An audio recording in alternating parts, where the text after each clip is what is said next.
The thunderous crack of lightning split the sky as Katherine Carter stood alone on the dusty main street of Willow Creek, her honey-colored hair whipping wildly in the wind while townsfolk hurried inside, casting suspicious glances her way. It was 1875 in the Montana Territory, and in this frontier town, a woman with no husband and no prospects had few options. Especially one like Katherine, who carried the burden of whispered rumors that followed her like shadows. Cursed, they whispered when they thought she couldn't hear. Barren as the Badlands, they said after her brief marriage to a banker's son had ended with no children and his death from fever 3 years earlier. At 26, Katherine was neither young bride nor respected widow, but something in between a woman marked by misfortune. The general store's bell jingled as Katherine pushed open the door, her worn leather boots leaving small dusty footprints on the wooden floor. Inside, Mrs. Pemberton stood behind the counter, her pinched face softening only slightly at the sight of a customer. "Afternoon, Mrs. Pemberton." "I need some flour and sugar, please." Katherine placed her small coin purse on the counter. The older woman's eyes narrowed slightly. "Your credit's running thin, Miss Carter." "It's still Mrs. Carter," Katherine corrected gently, "and I've brought payment in full." She slid the coins across the counter. Mrs. Pemberton counted them with deliberate slowness. "Heard you're selling remedies again, just herbal tonics, nothing more." Katherine kept her voice steady despite the implication. The rumors that her mother's knowledge of herbs and healing passed down to Katherine was somehow connected to witchcraft had followed her for years. Well, I suppose you need something to keep yourself occupied, with no little ones to tend to." The shopkeeper's words were barbed with false sympathy. Katherine felt her face flush, but maintained her composure. She'd learned long ago that showing pain only gave people like Mrs. Pemberton satisfaction. "My garden and work keep me quite busy, thank you." The door swung open, bringing with it a gust of wind, the scent of rain, and a tall figure that seemed to fill the entire doorway. The stranger removed his hat, revealing dark blonde hair and a face weathered by sun and wind but handsome in its strength. His eyes, blue as a summer sky, swept the store before landing on Katherine. "Afternoon, ladies." His deep voice carried the slight drawl of Texas. "Mr. Weston, we weren't expecting you back so soon." Mrs. Pemberton's entire demeanor transformed, her voice sweetening like honey in hot tea. "Cattle drive finished early. Thought I'd stock up before heading back to the ranch." The man, Mr. Weston, smiled, revealing straight white teeth beneath his neatly trimmed mustache. Katherine gathered her purchases, intending to slip away unnoticed, but Mrs. Pemberton wasn't finished.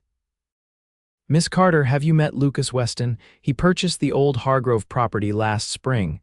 The shopkeeper's introduction felt like a trap. "Mr. Weston, this is Mrs. Katherine Carter." Lucas Weston extended his hand. "Pleasure, madam."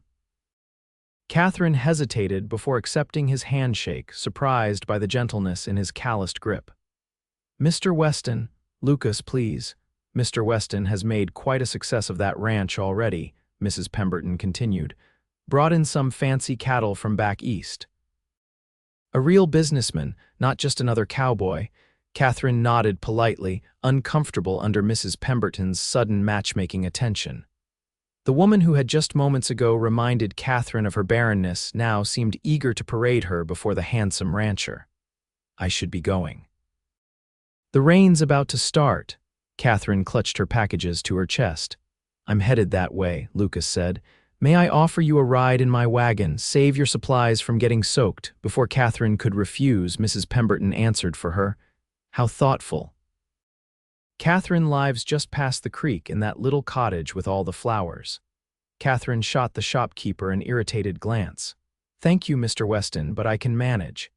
As if the heavens themselves disagreed, thunder boomed and rain began to pound against the store's roof. Lucas Weston raised an eyebrow. "You sure about that, Mrs. Carter?" 20 minutes later, Katherine found herself seated beside Lucas Weston in his wagon, her packages safely covered with a tarpaulin as they traveled through the downpour. The horses moved steadily along the muddy road, seemingly unbothered by the weather. "You mentioned the Hargrove place," Katherine said, breaking the silence. That's a lot of land to manage alone, Lucas nodded. Got a few good men working for me, but you're right, it's a challenge. What brought you to Willow Creek? It's hardly the center of anything. He glanced at her, a smile tugging at the corners of his mouth. Asking a lot of questions, Mrs. Carter. Just making conversation, she replied, feeling a blush spread across her cheeks. Well, I came from Texas originally. Drove cattle up the trail a few times. Last year, I decided I wanted my own spread.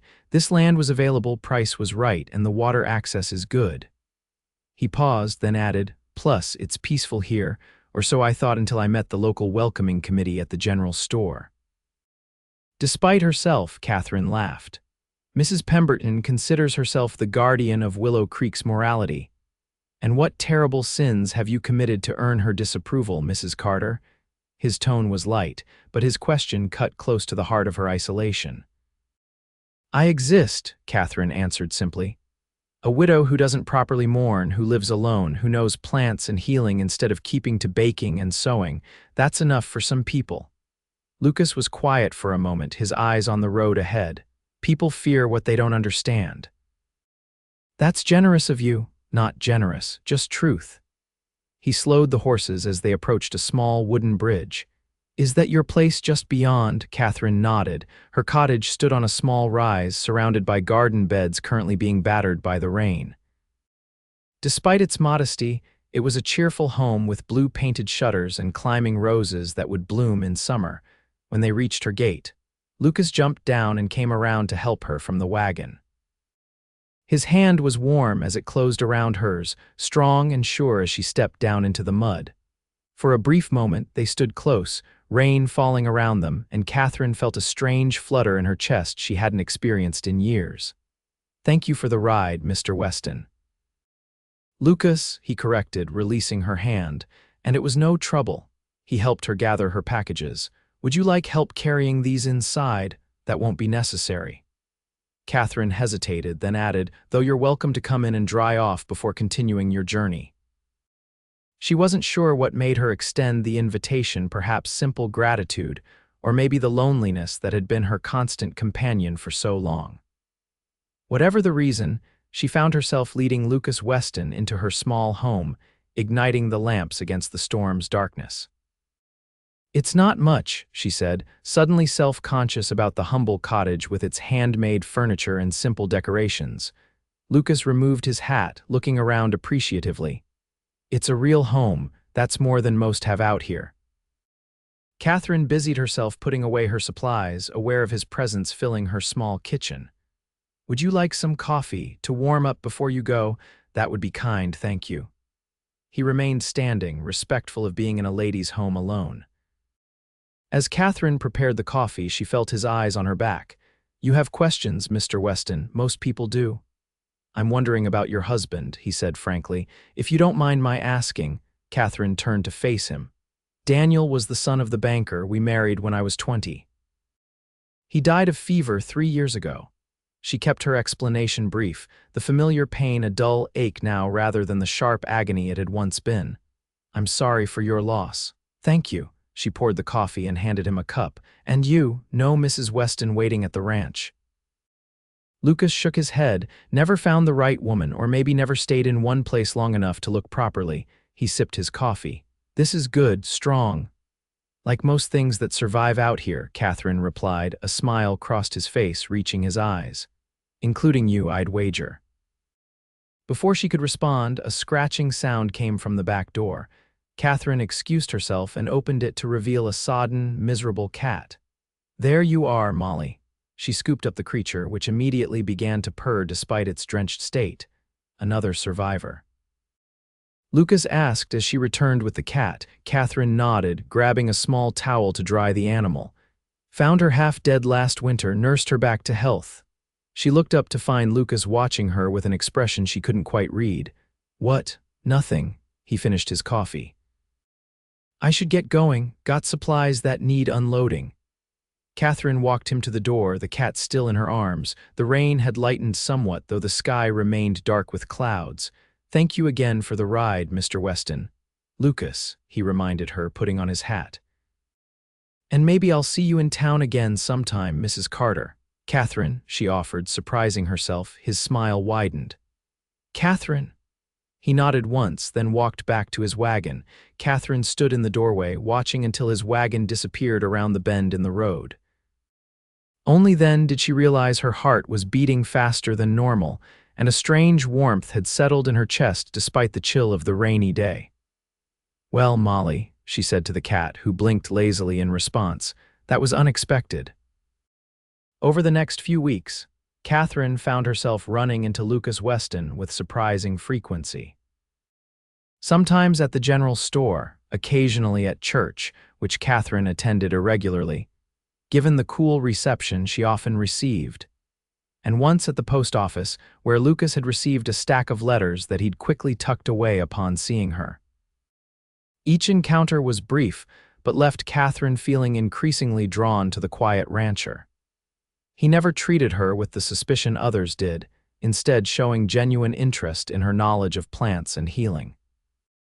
When she mentioned using yarrow to stop bleeding or willow bark for pain, he listened intently instead of looking askance as others might. Spring advanced toward summer, the weather warming as the landscape transformed from brown to green. Katherine's garden thrived, producing herbs and vegetables in abundance. She sold what she could in town and used the rest for her remedies, which she provided to those willing to visit her cottage. It was during one such visit Mrs. Abernathy had come seeking something for her husband's rheumatism that Katherine glanced out her window to see Lucas Weston riding up her path. Mrs. Abernathy followed her gaze and clicked her tongue disapprovingly. "That man's been asking about you, you know," the older woman said. "In town." Katherine busied herself wrapping the herbal poultice. "Mr. Weston is merely being neighborly. MMM.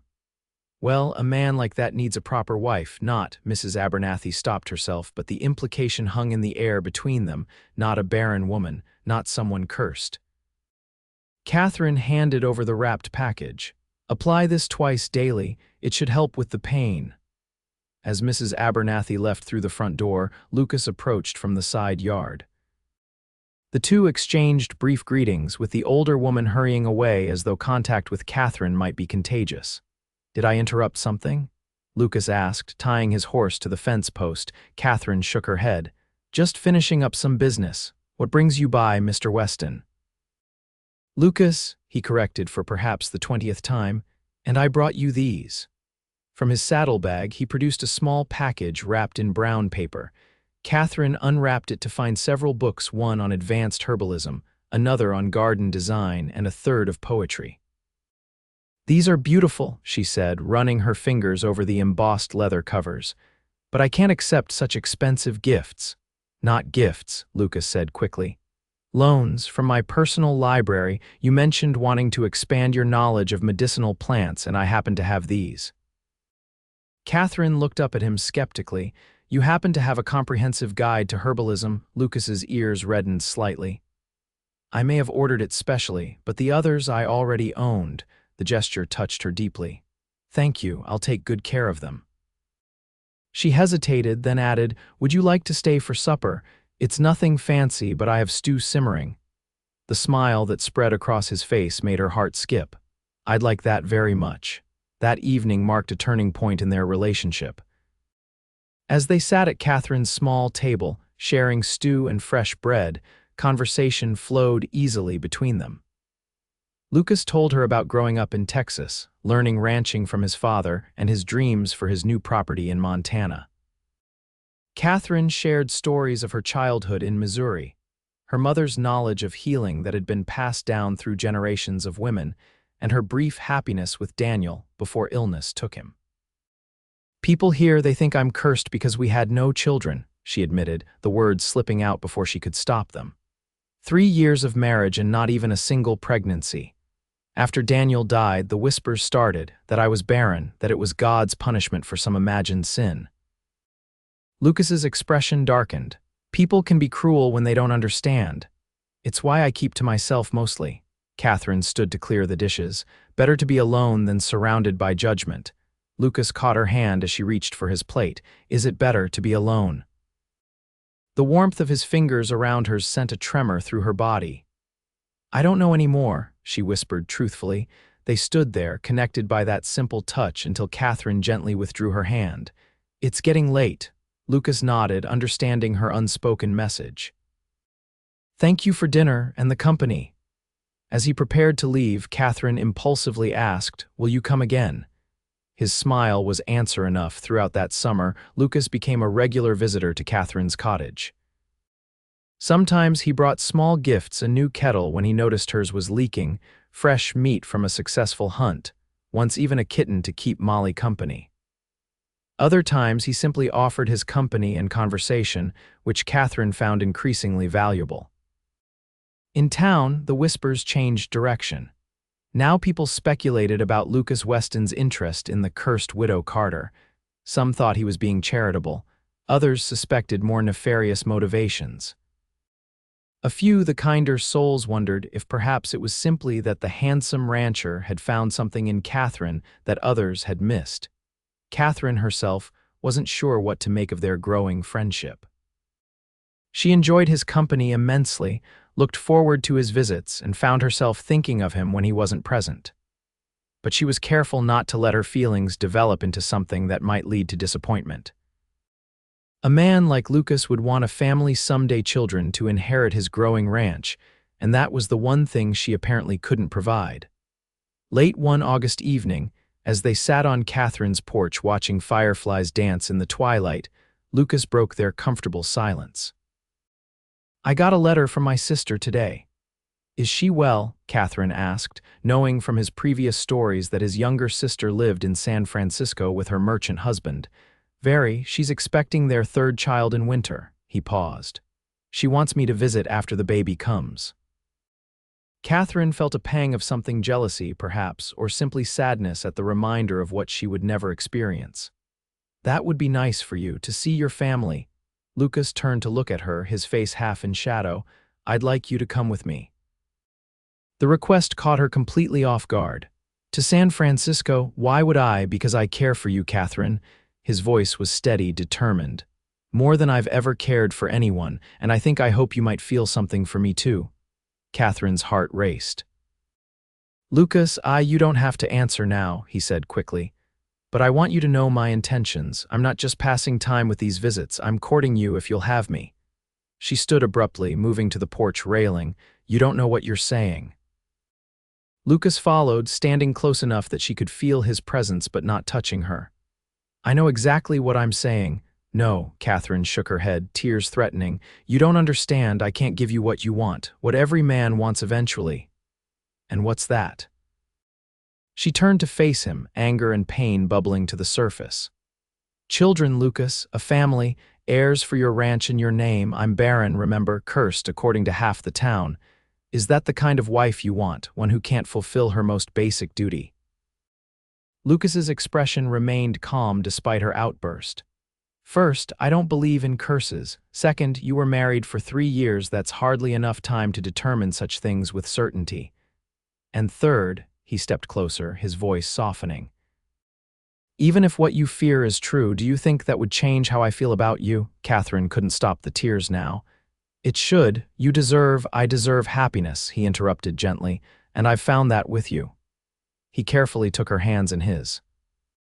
If we never have children of our own, then we'll fill our home with love instead. There are other ways to build a family.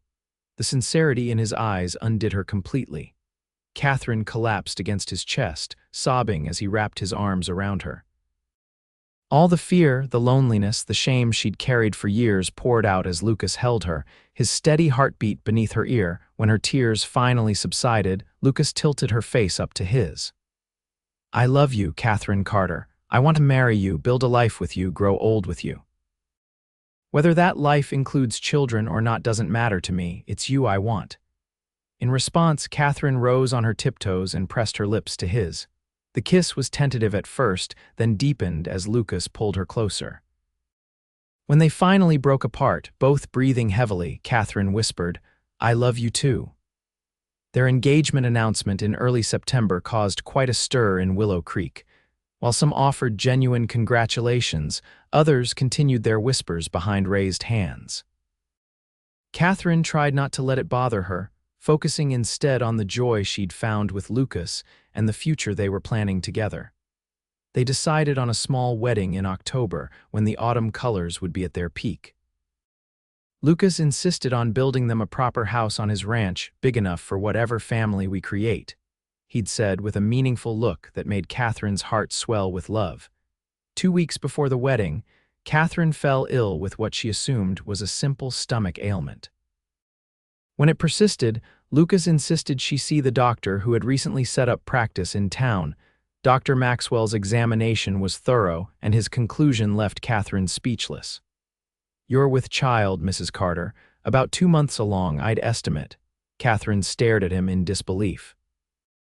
"That's impossible. I was married for 3 years before and medicine doesn't have all the answers yet," Dr. Maxwell said kindly. "Sometimes these things happen when they're meant to, or perhaps there was something preventing conception in your previous marriage that isn't a factor now." Katherine left the doctor's office in a daze, her mind racing. By the time she reached her cottage, where Lucas was waiting anxiously on the porch, she'd begun to accept the miraculous truth. "What did the doctor say?" Lucas asked, rushing to help her from the wagon. "Are you all right?"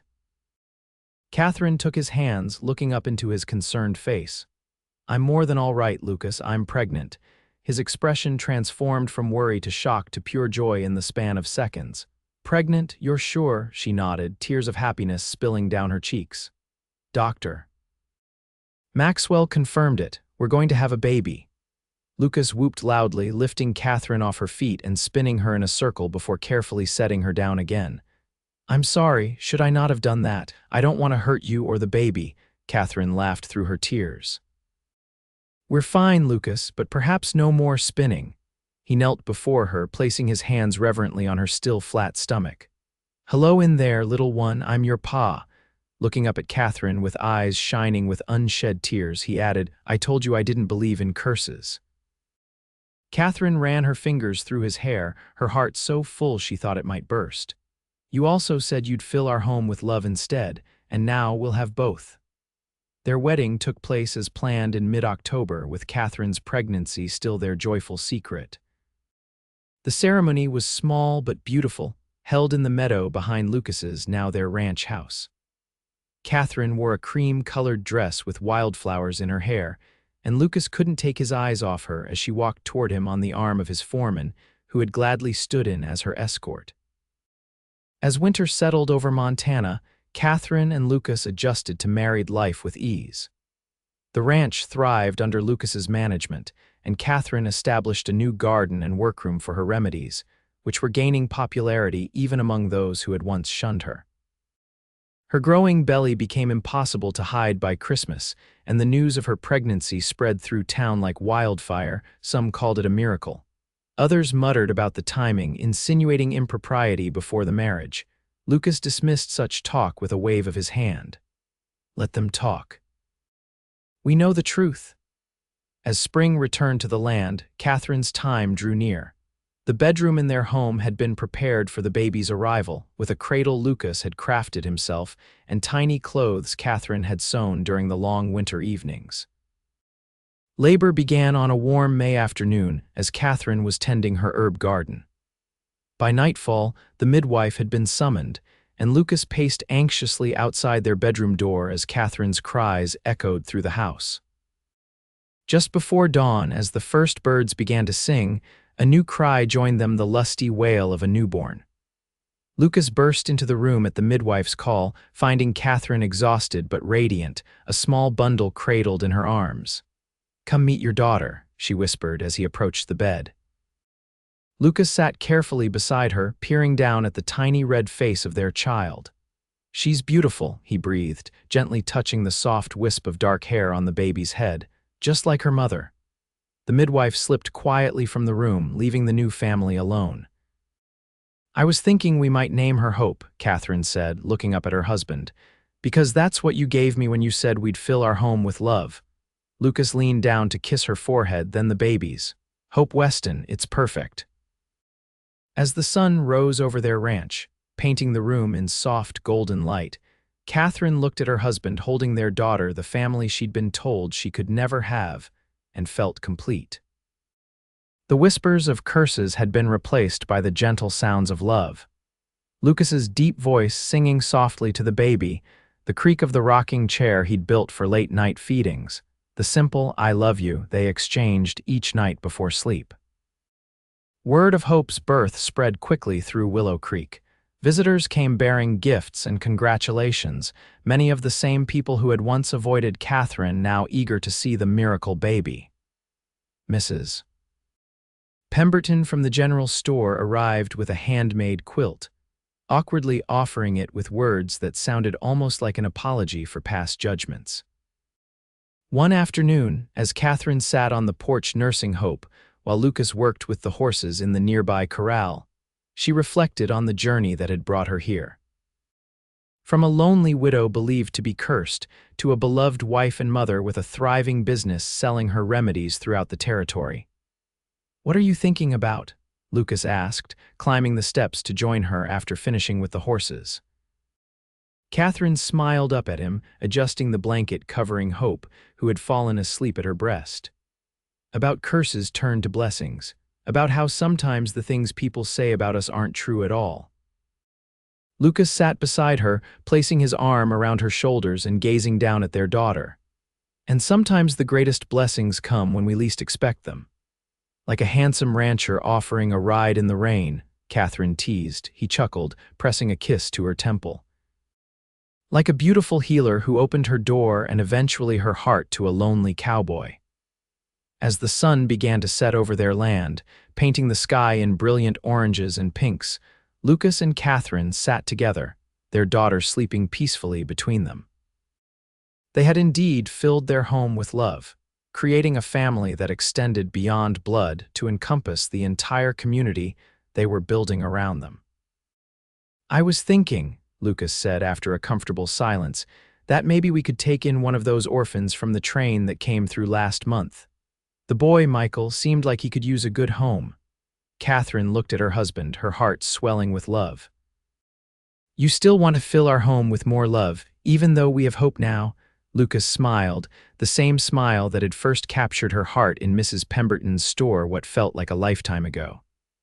"There's always room for more love, don't you think?" Katherine leaned her head against his shoulder, watching as the first stars appeared in the darkening sky. "Yes," she whispered, thinking of the journey from loneliness to this abundant life. "There always is." They sat together as night fell, a family forged not just by blood but by choice, by love, and by the steadfast belief that sometimes what others call a curse can become the greatest blessing of all.